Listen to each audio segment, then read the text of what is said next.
आपका जॉब में चैनल में स्वागत है दोस्तों। चलिए देखते हैं, ये आपके लिए अति महत्वपूर्ण वीडियो है, जो आपके लिए 4 अति महत्वपूर्ण प्रश्न हैं, जो आपकी सभी परीक्षाओं में बार-बार पूछे जाते हैं। चलिए बिना पेन उठाए और बिना एक्स माने मात्र 2 सेकंड में सॉल्व करेंगे। दोस्तों, अब कहीं भी कभी भी अपनी तैयारी को आसान बनाएंगे। चलिए देखिएगा इस वीडियो को, और आपके आने वाले एग्ज़ाम में ये क्वेश्चन देखने को मिलेंगे। अपनी तैयारी को अब आसान बनाइएगा इस वीडियो के साथ। चलिए देखते हैं, दिया गया है आपका, ये आपके लिए अति महत्वपूर्ण प्रश्न होगा, जो सभी परीक्षाओं में बार-बार पूछे जाते हैं। हम इसको आसान ट्रिक में मात्र 2 सेकंड में सॉल्व देखिएगा, हो जाएगा। चलिए देखते हैं, दिया गया है आपका क्वेश्चन नंबर 1 दिया है एक कक्षा में लड़कों की संख्या लड़कियों की संख्या की 3 गुनी है। निम्नलिखित में से कौन सी संख्या कक्षा में कुल बच्चों की संख्या को प्रदर्शित नहीं कर सकती? देखिए, एक बार और क्वेश्चन देखते हैं, दिया क्या गया है। क्वेश्चन आप ध्यान से पढ़िएगा, तो आपके लिए कोई भी क्वेश्चन मैथ का हो चाहे रीजनिंग का हो, देखिए एग्ज़ाम में जो क्वेश्चन आते हैं वो बहुत बड़े नहीं होते हैं, ये छोटे होते हैं। तो लोग ऐसे क्वेश्चन को सोचते हैं ये नहीं आएगा, लेकिन यही क्वेश्चन अगर एग्ज़ाम में देखा जाए, जब आप बैठेंगे तो ही इसका महसूस करेंगे कि हाँ, ऐसे क्वेश्चन देखने को मिलते हैं। चलिए देखिएगा, क्वेश्चन को ध्यान से पढ़िएगा, बस सवाल आधा हल हो जाता है वहीं पर। इसमें आप देखिएगा, दिया है एक कक्षा में, कहाँ एक कक्षा में लड़कों की संख्या लड़कियों की संख्या की 3 गुनी है। निम्नलिखित में से कौन सी संख्या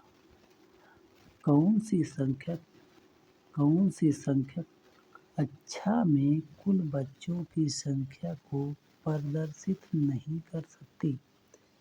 तो हम देखेंगे, यहाँ जो रेशियो दिया है इन दोनों का क्या है, 3 गुनी है। 3 गुनी किसका है? 3:1 का अनुपात है। यहाँ लड़कों और लड़कियों की संख्या में जो रेशियो है, यहाँ 3 और 1 का रेशियो है। इसको जोड़िएगा तो ये 4 होगा, 4 रेशियो में। इसी जो रेशियो को जोड़ने पे आया है 4, इसी से ऑप्शन को डिवाइड कीजिएगा, जिसमें पूरा भाग चला जाएगा, वो बच्चों की संख्या वह कुल बच्चों की संख्या को प्रदर्शित करेगा। जो नहीं डिवाइड होगा वो नहीं कर सकता। वही तो हमें निकालना है, जो नहीं कर सकता। जैसे हम 48 को डिवाइड करेंगे तो 4 से डिवाइड हो जाएगा, और 40 को डिवाइड करिएगा 4 से हो जाएगा, और कौन बचा है, ये 44, इसको भी 4 से डिवाइड करिएगा तो हो जाएगा। 3 ऑप्शन हो रहे हैं, लेकिन ये आपका 42 जो है, ये 4 से डिवाइड नहीं हो सकता। होगा तो ये पूरा नहीं होगा। इसलिए ऑप्शन नंबर ये आपका यही सही होगा। यही पूछ रहा है कौन कुल बच्चों की संख्या को प्रदर्शित नहीं करेगा, तो आपका ये सही हो जाएगा। तो अगर हम इसको मान लें, इसमें संपूर्ण जोड़ने पर कितना आ रहा है 4, तो बच्चों की संख्या अगर ये 4 रेशियो बराबर आपका ये मान ले 40 है, तो 1 रेशियो बराबर कितना आ जाएगा, 4 से भाग करिएगा, 4 दहम 40 आ गया 10। तो 3 रेशियो बराबर आपका 30 होगा, 1 रेशियो बराबर 10। देखिए 30 और 10 का रेशियो हो रहा, आप घटाइएगा, 10 1 10, 10 3 30। देखिए 3 और 1 का रेशियो उल्टा फिर आ गया। ऐसे आपके तीनों ऑप्शन होंगे, लेकिन ये चौथा ऑप्शन जो आपका है ये आपका 42 जो आपका दिया है, ये बच्चों की संख्या को प्रदर्शित नहीं कर सकता, क्योंकि ये 4 से डिवाइड नहीं होगा। चलिए, इसके लिए आसान ट्रिक आपके लिए यही है कि यहाँ लड़कों की संख्या लड़कियों की संख्या की 3 गुनी है। बस ऐसे रखिएगा, 1 और 3 का अनुपात है, जोड़ लीजिएगा 4 होगा। इसी 4 से आप जितने भी ऑप्शन दिए गए हैं उनको डिवाइड करिएगा, जो आपका नहीं डिवाइड होगा वही आपका आंसर होगा। आपके लिए यही आसान होगा। बस एग्ज़ाम में इतना ही समय मिलता है। चलिए नेक्स्ट क्वेश्चन देखिएगा। नेक्स्ट क्वेश्चन आपके लिए है अगला क्वेश्चन नंबर 2। क्वेश्चन नंबर 2 दिया है, कह रहा है माता पिता तथा 2 बच्चों की औसत आयु क्रमशः 30 वर्ष 8 वर्ष है। कह रहा तो परिवार की औसत आयु ज्ञात कीजिए। कह रहा है माता पिता तथा 2 बच्चों की औसत आयु क्रमशः 30 वर्ष 8 वर्ष है, तो परिवार की औसत आयु ज्ञात कीजिए। तो हम क्या करेंगे, इसमें पहले हम संपूर्ण आयु निकालेंगे। कितने लोग हैं, माता पिता कितने लोग हो जाएंगे, 2 लोग। माता पिता 2 लोग होंगे तो इनकी औसत आयु कितना है, 30 वर्ष। ठीक, इसको गुणा कर लेंगे, 60 हो जाएगा। फिर कह रहा 2 बच्चे, इनकी औसत आयु कितना है, 8 वर्ष। गुणा कर लीजिएगा, 16 हो गया। अब इनको सबको जोड़िएगा, 6 और ये 7, आपका 76 हो गया। संपूर्ण कितना वर्ष आ गया, सब कुछ 76 वर्ष। कितने लोग हो गए यहाँ, 4 लोग। अब इन्हीं 4 लोगों से संपूर्ण जो आयु आया है 4 वर्ष, इसको डिवाइड करिएगा, 4 1 4 और 4 9 36, ये 19 आ गया। ये आपका 19 वर्ष आया। संपूर्ण जो आपके परिवार हैं, कितने लोग हैं, 4 लोगों का परिवार है, इनका औसत आयु आपका 19 वर्ष आ गया। 19 वर्ष किस में दिया है, बी में। यही आपका सही हो गया, 19 वर्ष सही होगा। चलिए देखते हैं, इन क्वेश्चन में आपका ऑप्शन नंबर बी आपका सही हो गया। इसमें आप यही कीजिएगा कि कितने लोग हैं, 2 लोग हैं, कितनी औसत आयु 30 है, तो ये आपका 60 हो गया। यहाँ 2 बच्चे, तो 2 बच्चों की औसत आयु कितनी है, 8 वर्ष। इनको जो गुणा करेंगे 16 हो गया, जोड़िएगा 76 वर्ष हो गया। 76 वर्ष आ गया। 76 को आप कितने लोग हैं, सब लोग 4 लोग, 4 से भाग करिएगा, आपका 19 बार में जाएगा। इसका मतलब 19 वर्ष भी आपका सही हो जाएगा। इनके परिवार की औसत आयु 19 वर्ष होगा। ऑप्शन नंबर बी आपका सही हो जाएगा।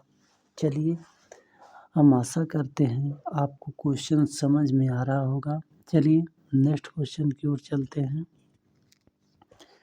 आपका अगला क्वेश्चन दिया है, इसमें आप यही कीजिएगा कि आप क्वेश्चन को ध्यान से देखिएगा। यहाँ कितने लोग हैं?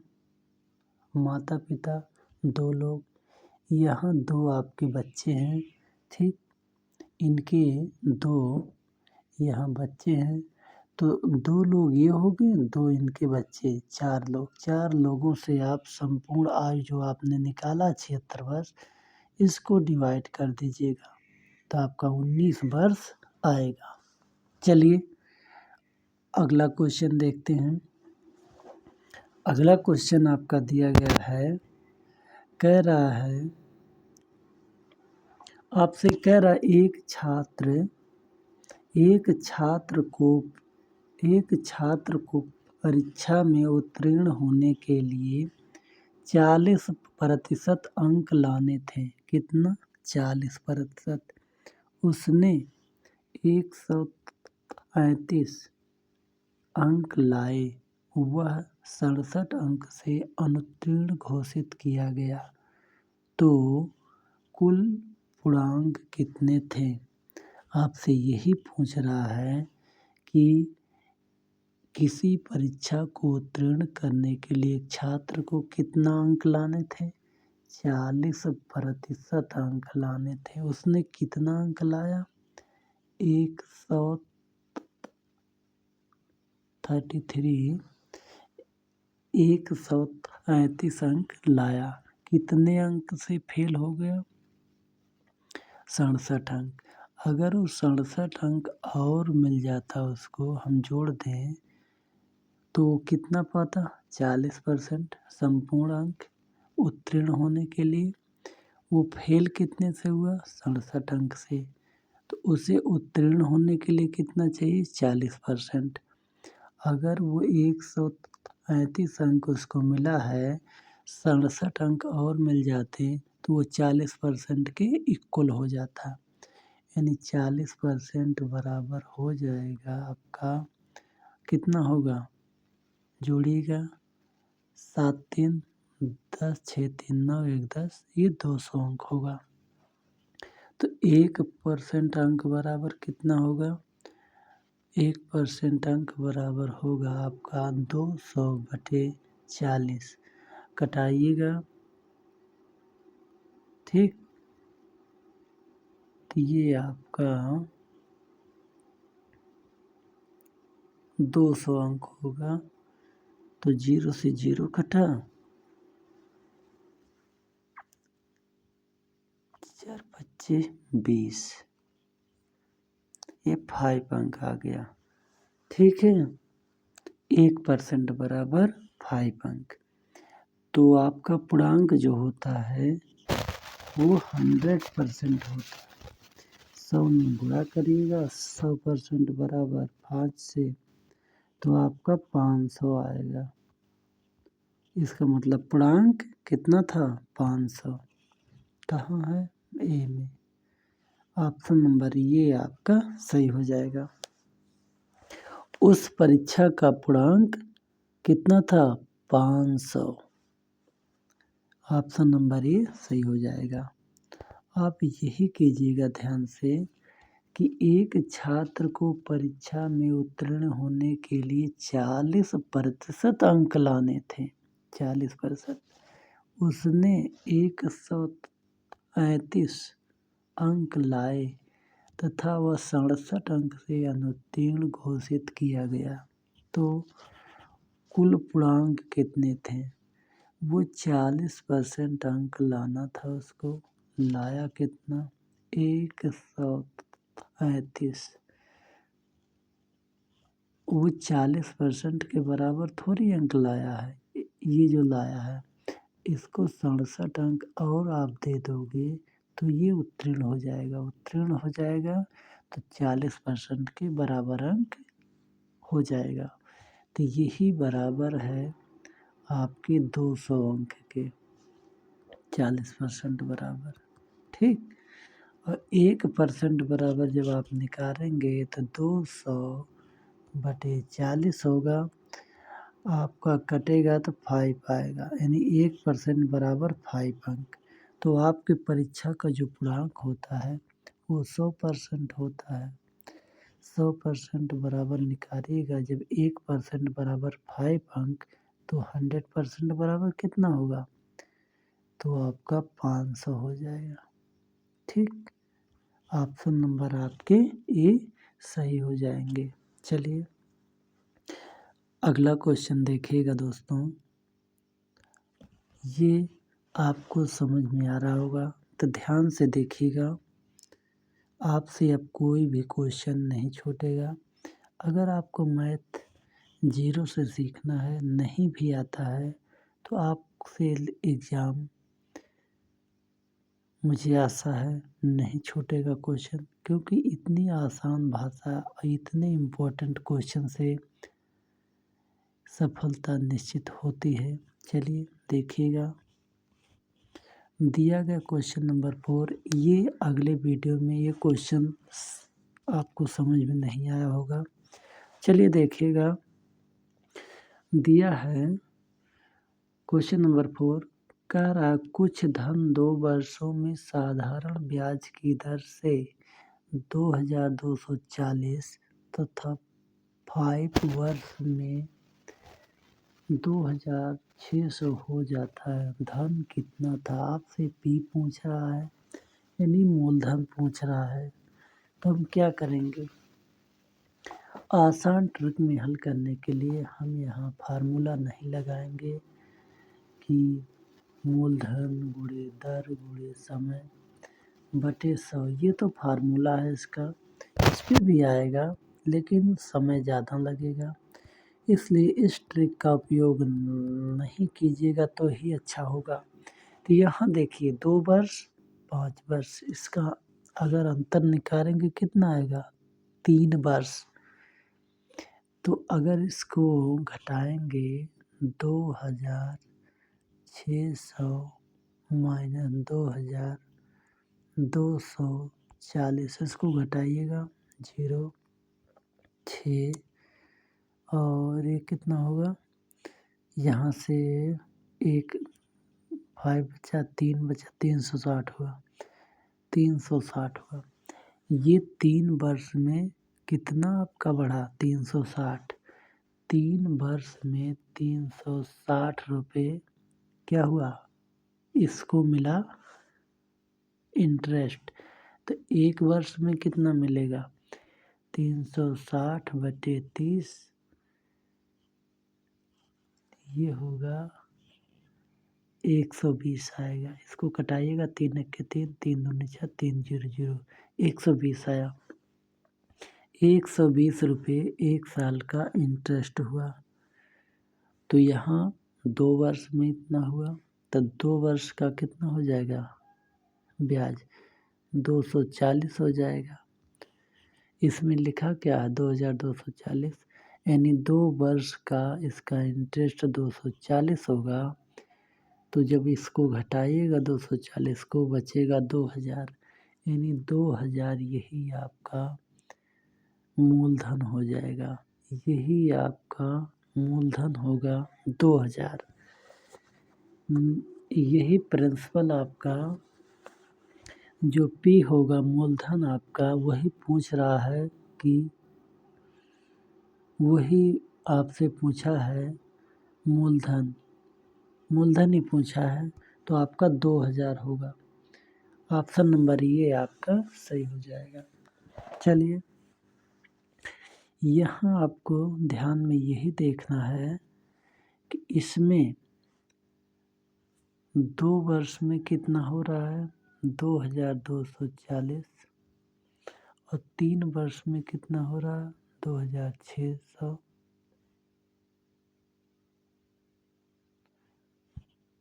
इसको देखिएगा, 2240 हो रहा है, और 5 वर्ष में कितना हो रहा है, 2600, इसको घटाइएगा तो ये 360 आएगा, इसको घटाइएगा 3, यानी 3 वर्ष में कितना आया, 360, 1 वर्ष में 120 होगा, तो 2 वर्ष में, 2 वर्ष के लिए कितना होगा, 240 रुपये होगा। ठीक, जब 240 रुपये हो गया आपका इंटरेस्ट, तो 2 साल में जो संपूर्ण धन हो रहा 2240, इसमें 240 इंटरेस्ट है और 2000 क्या है, मूलधन। 2000 रुपये आपका मूलधन होगा। ऑप्शन नंबर ये आपका सही हो जाएगा। चलिए दोस्तों, नेक्स्ट दोस्तों ये रहा आपका जॉब मी चैनल। चलिए मिलते हैं नेक्स्ट वीडियो में, तब तक के लिए थैंक यू दोस्तों। हम आपकी इसी तरह क्वेश्चन लेकर आते रहेंगे, आपके एग्ज़ाम को इजी से इजी हमारे इस एग्ज़ाम पे इस चैनल के माध्यम से आपका एग्ज़ाम आसान बनाया जाएगा। चलिए मिलते हैं।